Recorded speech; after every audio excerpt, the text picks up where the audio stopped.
बिहार की राजनीति में आज एक ऐसी आग लगी है जिसकी तपन पटना की सड़कों से लेकर दिल्ली के दरबारों तक महसूस की जा रही है। क्या बिहार अब केवल रीलों की सरकार बनकर रह गया है? क्या यहाँ युवाओं की आवाज को लाठियों के दम पर कुचला जा रहा है? आज हम एक ऐसी कहानी के पीछे की सच्चाई उजागर करेंगे जो सत्ता के दावों और हकीकत के बीच की एक बहुत बड़ी खाई को दिखाती है। नेता प्रतिपक्ष तेजस्वी यादव ने जो खुलासे किए हैं, उन्होंने बिहार की सियासत में भूचाल ला दिया है। आखिर क्यों तेजस्वी को डर है कि उनके घर पर फिर से बुलडोजर चलेगा? आखिर क्यों वो कह रहे हैं कि अब बिहार में जाति देखकर एनकाउंटर होने वाला है? कहानी शुरू होती है उन सड़कों से जहां बिहार का भविष्य यानी बीपीएससी टीआरई 4 के अभ्यर्थी अपने हक की मांग कर रहे थे। वो हाथों में डिग्रियां लिए रोजगार मांग रहे थे, लेकिन उन्हें बदले में क्या मिला? ताबड़तोड़ लाठियां, खून से लथपथ चेहरे और चीखते हुए नौजवान।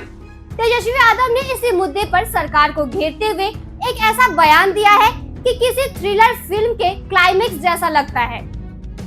उन्होंने साफ कहा, दवाई, पढ़ाई, कमाई, सिंचाई, सुनवाई और कार्रवाई, ये सब अब बिहार में इतिहास बन चुके हैं।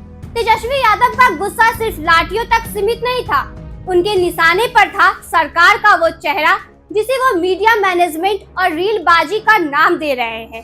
तेजस्वी ने एक बहुत ही सनसनीखेज आरोप लगाया है। उन्होंने कहा कि इस सरकार में अब केवल पीआर का काम होगा, जनता को दिखाने के लिए रील बनाई जाएगी और सुर्खियों में बने रहने के लिए चिन्हित जातियों के लोगों का एनकाउंटर किया जाएगा।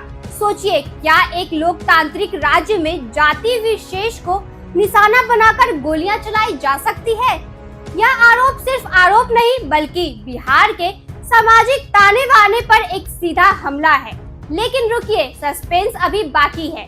तेजस्वी ने उन जातियों का नाम लिया है जिन्हें राजनीति में अक्सर वोट बैंक समझा जाता है, लेकिन सत्ता के गलियारों में उन्हें जगह नहीं मिलती। नाई, लोहार, कुम्हार, बढ़ई, बेलदार, नौनिया, अमात, केवट, धोबी, राजवंशी। तेजस्वी ने इन तमाम जातियों की सूची गिनाते हुए सरकार से पूछा, कहाँ है इसका प्रतिनिधित्व? वोट तो आपने इनका लिया, लेकिन जब मंत्री के विस्तार की बात आई तो इन चेहरों को हाशिए पर क्यों धकेल दिया गया? क्या बिहार की सत्ता अब सिर्फ एक खास परिवार और चेहरों की जागीर बन गई है? अब बात करते हैं उस परिवारवाद और भ्रष्टाचार की जिसका जिक्र अक्सर सत्ता पक्ष करता है। तेजस्वी ने पलटवार करते हुए भाजपा और एनडीए सरकार के 21 सालों के शासन पर सवालिया निशाना लगा दिया है। उन्होंने कहा कि जो बच्चा लालू राबड़ी के शासन काल के समय पैदा हुआ था, आज वो भी जवान हो गया है, लेकिन बिहार वहीं का वहीं खड़ा है। 13 साल के केंद्र में और 21 साल के बिहार के काबिज ये डबल इंजन की सरकार आखिर बिहार को नंबर 1 राज्य कब बनाएगी? फिर इनका पूरा समय सिर्फ लालू परिवार के आवास खाली कराने और पुराने केसों को जिंदा करने की ही निकल जाएगा।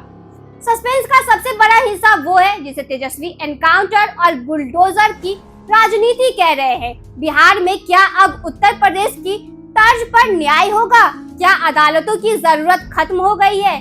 तेजस्वी का दावा है कि यह सरकार सिर्फ अपनी कथनी और करनी के अंतर को छिपाने के लिए बाहुबली का सहारा ले रही है।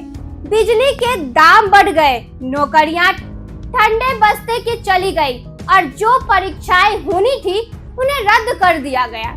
ये सब एक ऐसी दिशा की ओर इशारा कर रही है जहां बिहार की जनता खुद को ठगा हुआ महसूस कर रही है। दोस्तों, बिहार की ये लड़ाई अब सिर्फ सत्ता की नहीं बल्कि अस्तित्व की बन गई है। एक तरफ युवा की जो लाठियां खाकर भी हार नहीं मान रहे और दूसरी तरफ वो राजनेता है जो एक दूसरे की जन्म कुंडली खोल कर बैठे हैं। तेजस्वी यादव का यह अग्रेसिव अंदाज क्या वाकई जनता के मन में विश्वास पैदा कर पाएगा? क्या वाकई बिहार में आने वाले दिनों में और भी बड़े खुलासे होंगे या फिर ये सब सिर्फ चुनावी विसात बिछाने की तैयारी है? सस्पेंस अभी खत्म नहीं हुआ है। तेजस्वी ने कहा कि वो जल्द ही उन मंत्रियों की सूची भी सार्वजनिक करेंगे जो नियम विरुद्ध तरीके से आवासों पर कब्जा जमाए बैठे हैं। आने वाले चंद दिनों में बिहार की सड़कों पर क्या होने वाला है, इसकी आहट तेजस्वी के बयानों में साफ सुनाई दे रही है। बुलडोजर, एनकाउंटर और कोर्ट, ये तीन शब्द अब बिहार की राजनीति में नए केंद्र बिंदु हैं। क्या आप मानते हैं कि बिहार में वकाई जाति देखकर कार्रवाई हो रही है? क्या बीपीएससी के छात्र पर हुआ लाठीचार्ज जायज था, या फिर तेजस्वी यादव केवल आगामी चुनाव के लिए अपनी जमीन तैयार कर रहे हैं? अपनी राय हमें कमेंट सेक्शन में जरूर बताएं। इस राजनीतिक महासंग्राम की हर एक बारीक खबर के लिए हमारे चैनल को सब्सक्राइब करना ना भूलें।